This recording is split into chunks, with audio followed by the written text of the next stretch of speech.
So, Flash Volume 1 was my first jump back into superhero-specific comic books since I finished the 3 Invincible compendia, which are like right here, I don't know if you can see it. And to be honest with you, I wasn't sure what to expect. I've always loved Flash as a character, and I think in terms of power, he is often underrated. And in terms of personality, I think he's like in the top 3 when it comes to embodying what it means to be a hero in the DC universe. Like, I always remember that episode of Justice League where Flash stops Batman and Orion from threatening his villain, like the Trickster, and shows empathy towards him to the point that the Trickster agrees to turn himself in and get the help he needs. I also read somewhere that like Flash has a truce agreement with some of his rogues on Christmas, allowing him to do charity work that day. And if anyone can find out like where that panel is, please let me know, because I think that's just super wholesome. Just let me know in the comments below. But all this to say that while I know that I love the Flash as a character, I didn't know that much about the man behind the masks, be it Wally or Barry. And I like how this comic introduced me more to them as characters, and I also didn't really know much about Flash's rogues gallery and the type of struggles he faces within his stories. But after reading Volume 1, I feel pretty primed to read Volume 2, even though, and I'll touch on this a bit later, the story did feel a little bit surface level to me.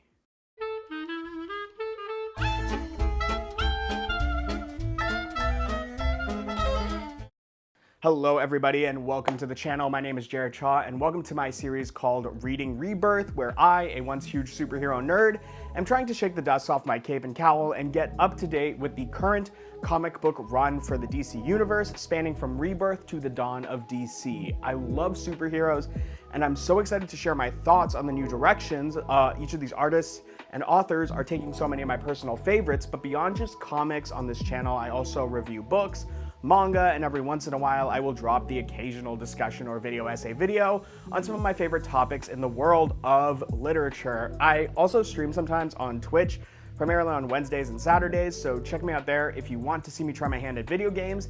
And if at the end of this video you liked my review of The Flash Volume 1, then do me a huge favor and hit like and subscribe to the channel, as it is the best way to help small channels like myself fight my arch nemesis, the YouTube algorithm.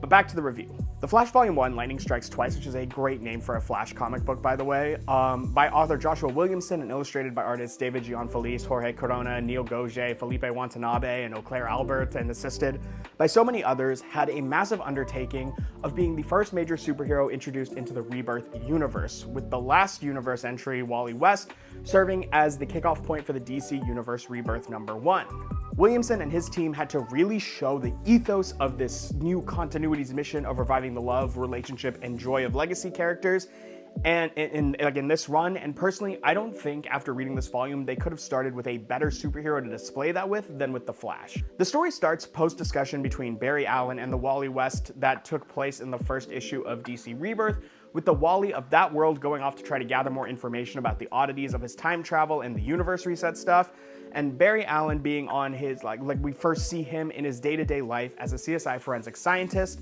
There, we also meet a character from what I can tell is supposed to be like Barry's Jim Gordon in August Hart, a cop mourning the death of his brother at the hands of a group called Black Hole, who seems to just want to do the right thing and cares for Barry, showing concern for him, as the case that Barry we see working on is very similar to the crime Eobard Thawne, who in this universe is referred to as Zoom rather than Reverse Flash, but it's similar to the crime that was committed by him against Barry's family. And while Barry is on his way back to the lab, Central City is hit with this bizarre Speed Force storm, granting random citizens super speed, and this forces Flash into a unique position of having to balance his day job with becoming a trainer for these new speedsters.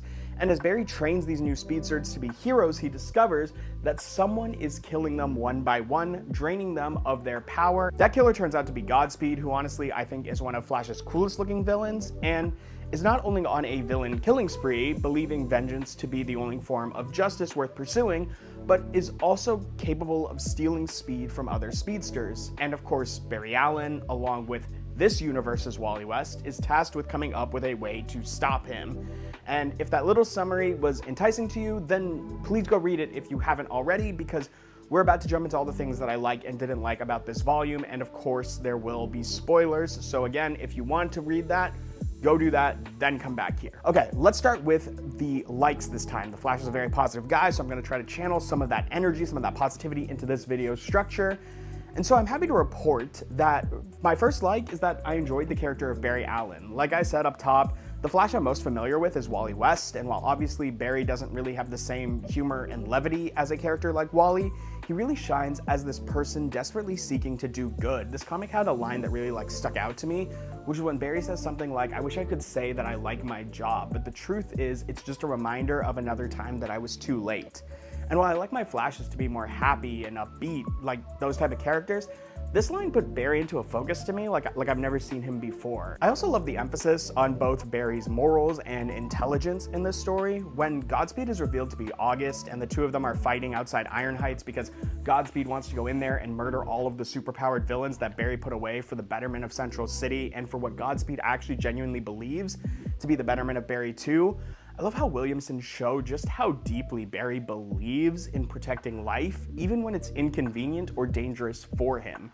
He's the kind of hero who will look for a way to save everyone, including his enemies, even if that means standing against his friends. And I just love how dedicated he was to the ideals of true justice, even in the most inconvenient ways. But even more than that, I loved how smart they made Barry look. I always think about him as a lovable goofball, but moments like seeing him in his lab or the brief Batman cameo along with the discussion between Barry and Bruce showing respect for each other as they both are competent scientists were really nice touches for Barry. And I also loved seeing how much Barry enjoyed having help. He wasn't some stubborn character when it came to building a team of speedsters, even when it was initially just him and August. The emphasis that Williamson put on how much Barry loved having a partner was perfect, especially if what I'm understanding is right, that this version of Barry hasn't had his sidekick in Wally until I think the end of this volume is what that's setting up with him getting his own Kid Flash in this universe. This Wally West though is one I'm holding off judging because we didn't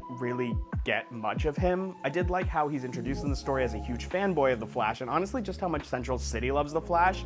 In general, it's always really cool to see that, but I also like how he's kind of indifferent to Barry because he doesn't yet know at that point Barry's secret identity. And I like that moment where he yells at Flash about not needing his permission to go and be a hero. But this volume really serves as just an introduction to his character more than anything else. And for the most part, I would say it's just fine. And I also say the same about Iris. I like her fiery personality and how even when she gets kidnapped by black holes, she acts extremely competently and bravely, even when she's unsure if the Flash is going to be there to help her, and even gets annoyed at Wally when he says he would have been where he says if Flash hadn't come to save her, she would have been cooked. I love how she gets irritated by that. It's I can take care of myself. I mean, obviously Iris is going to continue evolving to be a more prominent figure in Barry's life, but again, for the rough introduction to the character in this continuity, I thought it was pretty good. She doesn't nearly annoy me as much as I remember the CW Iris did, and so at the very least that's a positive. But speaking of love interests, well, I didn't like Mina as a love interest for Barry, especially given how fast, I know ironic, but how fast their relationship progressed. Her moment where she agrees to help out Wally in secret, understand his powers as a speedster, really showed the heart of her character. And I felt very similar about someone like Avery, who was someone who, unlike the other newly minted speedsters, wanted to keep her speed, even after learning that it would make her a target for Godspeed, but willingly gave them up to help the Flash because that was the heroic thing to do in that moment. It was great, but again, there just wasn't enough time. And I'll discuss character development and some of the lesser aspects of the story in the dislike sections, but I just wanted to get that out of the way. And while my thoughts on the narrative itself will also come up a little later, one thing I wanted to highlight here was the themes that this story played with. I love the Flash's consistent struggle despite being able to get anywhere in the blink of an eye, him always feeling like he's too late, and how he tries to make up for it by getting justice for the deceased in his day job as Barry Allen. And I love how Godspeed develops the power to be in two places at once, accessing a level of speed that Barry has never been able to, and how he taunts Barry with that ability, knowing how badly Barry wishes he could achieve something like that, and how he finds solace in the solution of bringing Wally West in as a partner to finally allow him to be in that position. And that idea of partnership, something that he thought he had in Godspeed, aka August early, and how that's come full circle. And while it's been seen time and time again, I'm a sucker for the good old vengeance versus justice debate, and how Godspeed's conflict isn't just about powers, it's about how these two fundamentally different worldviews held by people who went through a very similar tragedy interact and clash throughout the story. But while I really did like so many aspects of this book, it isn't without its flaws, and if you liked hearing me talk about the likes, then consider leaving me a like, huh? Okay, I'll stop. Let's get into the dislikes. My first dislike was that despite the fact that I found some extremely interesting themes in this book, the story itself felt both convoluted and bland. Now, convoluted I can forgive. It's the first entry into a larger universe, and I'm sure incidents like the Speed Force storm that trigger the events of this entire volume will be explained, as will that vision Barry saw at the start of the volume. But the story being bland kind of sucks. There's just something about how the mystery unfolds that never really got my heart rate up, and part of that comes from the fact that the big twist of August being Godspeed felt way too predictable to me. And that's even as someone who had no idea that August's codename was Godspeed, in any other medium. The moment we learned that the Speed Force had hit him and saw how revenge-focused he was going to be compared to Barry, it was almost like waiting. It was just like a waiting game for when the mask was going to come off. The pacing also felt uneven. We're introduced to a ton of new speedsters, but most of them get almost no development before they're either written out, killed, or stripped of their powers. And Mina's relationship with Barry, for example, how that goes from zero to we're a thing in what feels like a handful of pages, was also underwhelming. And while Avery gets a nice hero moment giving up her powers, we barely even know her before that point. Even Iris, who again, I did like more than other depictions of her, doesn't get enough time for her to bond with Barry in a way that felt meaningful to me yet. And I think perhaps this is something I'm just gonna have to adjust to as I get back into comics, but I think I've been spoiled by books and things like manga where plot points and relationships have chapters upon chapters to develop. This comic felt to me like, oh, you must have some attachment to these characters from past experiences with this IP, so you get the point, and we're just gonna hurry past these sections because you already know what's gonna happen. And I get that sometimes, I don't need to see Barry getting hit by the lightning and losing his mother again to build a relationship with him. But I'd like to see more reason behind why this version of Barry cares about specific characters in his life, rather than just a little wink at the reader going come on, it's Barry and Iris. You know about Barry and Iris, right? Why do we need to hash this out? Again, this could 100% just be an adjustment problem that I'm going through, but it's a review, so I thought it was only fair that I bring it up. Also, please let me know in terms of Speed Force stories how messy this plotline was. I don't think it was the craziest use of the Speed Force, but I can foresee it becoming a wildly confusing mechanic in the future. And with that said, I really wanted to transition now because those are most of my dislikes into my closing thoughts. And before anything else, the artists deserve all the credit in the world. While occasionally I found a couple of close-up faces to look a little clunky, by and large the artwork I've seen in Rebirth so far has been fantastic. I mentioned it in my last review, but I really appreciate the attention to detail they put into matching the tone of the superhero with the artwork. Central City looks so bright and lived in compared to places like Gotham, yet not fully futuristic like how I imagine Metropolis will look when we get there. And I can't express just how much that does for the immersion. The expressions of pain and guilt that are also drawn into the Flash's face were top tier, and there's one specific panel where we see Godspeed's execution of who he believes is his brother's killer. That was just gruesome. And even the way that we see Godspeed putting some of those black hole members into the wall to kill them, some of those action panels were just out of this world, so well done. But my hope for the next time, when I pick up a Flash book is for them to slow down a little bit and let the relationships and the plots develop more. I definitely want to see more about what happens between August and Flash, as August clearly seems to know more than Barry does about the current situation. And I also want to know more about Black Hole and if they're going to be this greater involved group in this continuity. Overall though, The Flash Lightning Strikes Twice feels like a strong opening lap, but not quite the record breaker that I think it could have been.